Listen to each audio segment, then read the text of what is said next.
Julian Draxler, nama yang dulu menggema di stadion-stadion Eropa. Nama yang tidak asing bagi kita semua. Draxler adalah pemain muda berbakat dari Jerman yang mencuri perhatian sejak berseragam Schalke, menaklukkan Bundesliga, hingga meraih kejayaan bersama timnas Jerman di Piala Dunia 2014. Karirnya terus meroket, pindah ke Wolfsburg, lalu ke klub raksasa Paris Saint-Germain, bermain bersama para bintang dunia. Dia bahkan menjadi kapten tim yang membawa Jerman juara Piala Konfederasi 2017. Tapi, siapa sangka, di usia yang masih terbilang produktif, Draxler memilih meninggalkan benua biru Eropa. Kini, dia merumput di Qatar bersama Al Ahly Qatar, jauh dari sorotan media, jauh dari panggung liga di Eropa. Apa yang membuat seorang juara dunia mengambil jalan ini? Inilah kisah lengkap Julian Draxler.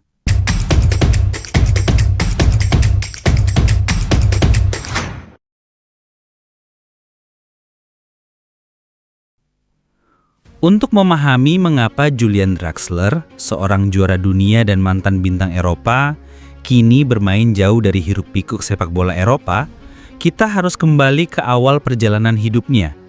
Dari seorang anak kecil di Gladbach yang setiap hari bermain bola di lapangan kecil, hingga bakatnya tercium oleh salah satu klub besar di Jerman, Schalke.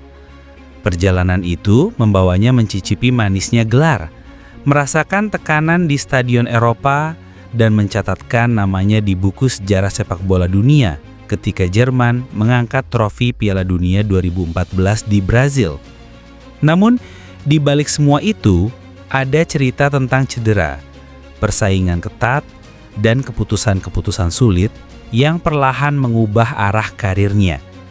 Kini, kita akan menelusuri perjalanan lengkapnya, dari sorotan kamera di Paris hingga panasnya rumput stadion di Qatar, untuk menemukan alasan mengapa Draxler memilih jalannya yang sekarang. Julian Draxler lahir pada 20 September 1993 di kota kecil Gladbach, Jerman. Sejak kecil, bola sudah menjadi bagian dari hidupnya. Ayahnya sering mengajak Draxler menonton pertandingan Schalke di stadion, dan dari situlah mimpi itu tumbuh. Bermain untuk Schalke bukan hanya cita-cita, tapi tujuan hidupnya. Bakatnya sudah terlihat sejak usia dini. Di Akademi Muda Schalke, Draxler menjadi sorotan. Tinggi, lincah, dan punya visi bermain di atas rata-rata.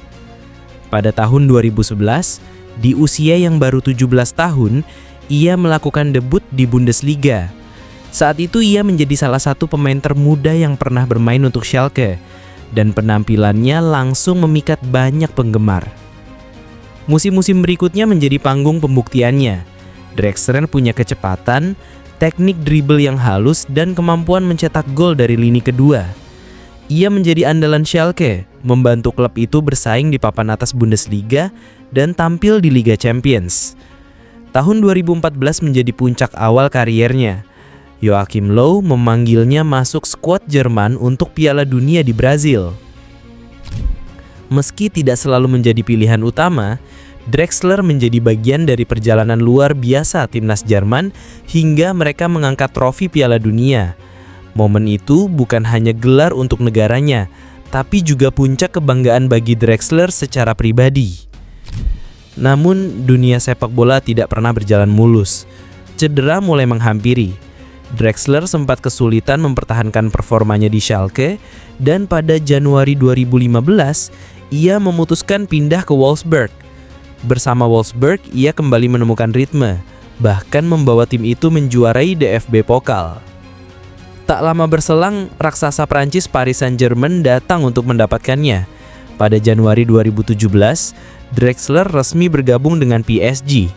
Di Paris ia bermain bersama nama-nama besar seperti Neymar, Kylian Mbappe, dan Edinson Cavani.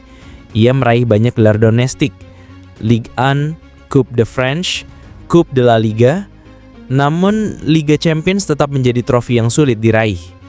Pada 2017, Draxler mencatat pencapaian spesial di level internasional. Joachim Löw mempercayakannya menjadi kapten timnas Jerman di Piala Konfederasi. Hasilnya luar biasa. Drexler memimpin tim muda Jerman menjuarai turnamen itu, bahkan dinobatkan sebagai pemain terbaik. Tapi seiring berjalannya waktu, peran Drexler di PSG mulai berkurang. Persaingan yang ketat ditambah datangnya pemain-pemain bintang baru membuatnya lebih sering menjadi pelapis. Cedera juga kembali menghantuinya. Pada akhirnya, Drexler harus membuat keputusan besar dalam kariernya. Tahun 2023, ia memilih meninggalkan Eropa dan menerima tawaran dari Al Ahly di Qatar. Keputusan yang mengejutkan banyak orang mengingat usianya masih di awal 30-an, masa di mana sebagian pemain masih bersaing di liga-liga top Eropa. Bagi sebagian fans, ini adalah langkah mundur. Tapi bagi Drexler, ini adalah kesempatan untuk memulai babak baru, menikmati sepak bola tanpa tekanan berlebihan, dan tentu saja mengamankan masa depannya secara finansial. Di Qatar, Drexler masih menunjukkan kualitasnya. Sentuhan bola yang halus, visi permainan yang tajam, dan kemampuannya mengontrol tempo pertandingan tetap terlihat. Namun, sorotannya tidak lagi sebesar dulu. Ia kini bermain jauh dari hiruk-pikuk media Eropa, seolah memilih jalannya sendiri. Julian Drexler adalah contoh nyata bahwa karir sepak bola bukan hanya tentang gelar dan popularitas, tapi juga tentang pilihan hidup.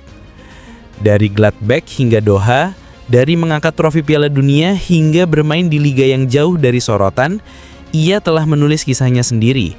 Dan meski mungkin tak lagi berada di puncak panggung sepak bola, namanya akan selalu diingat sebagai bagian dari generasi emas Jerman yang pernah menaklukkan dunia.